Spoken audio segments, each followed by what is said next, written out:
Hi everyone, I am Dr. Ruchita Singh, consultant gynecologist at Lucknow Clinic. Today we will discuss about risk and prevention of breast cancer.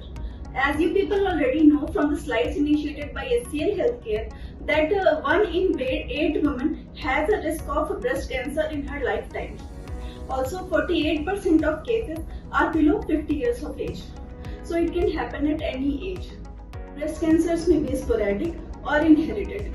Sporadic cases are more common and person cannot transfer the genes to its offspring. Now the risk factors. The person who is having any female relative who has breast cancer or ovarian cancer, or any male breast cancer history in male relative is a risk factor for the female. The female having breast cancer in one breast may develop second breast cancer on other breast after a few years. The longer duration of hormonal exposure is also a risk factor. The girls who attain early menarche, that is at 11 to 12 years of age, or late menopause, that is at about 55 years of age, have high risk because of longer duration of hormonal exposure. The person using OCPs, and OCPs are oral contraceptive pills, and hormonal replacement therapy after menopause have increased risk because of prolonged hormonal exposure in the similar manner.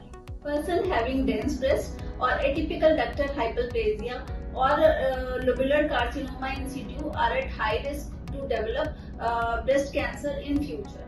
Exposure to ionizing radiation below 30 years of age, most probably because of lymphoma, increases the risk for breast cancer. Higher socioeconomic status is also a risk factor for breast cancer. There are certain risk factors which we can modify. If a person having their first pregnancy above the age of 35 years or no full-term pregnancy at all are at higher risk. So, planning of pregnancy at around 30 years of age and breastfeed the baby for at least 1 year decreases the risk of breast cancer. Obesity and overweight is also a risk factor which we can modify by weight reduction. 1 to 2 servings of alcohol per day is a risk factor which we can modify. Lack of exercise is a risk factor which we can decrease by 30 to 40 minutes of daily exercise. So it is important to know the causes of breast cancer, the risk factors of breast cancer, and early detection of the breast cancer by mammography.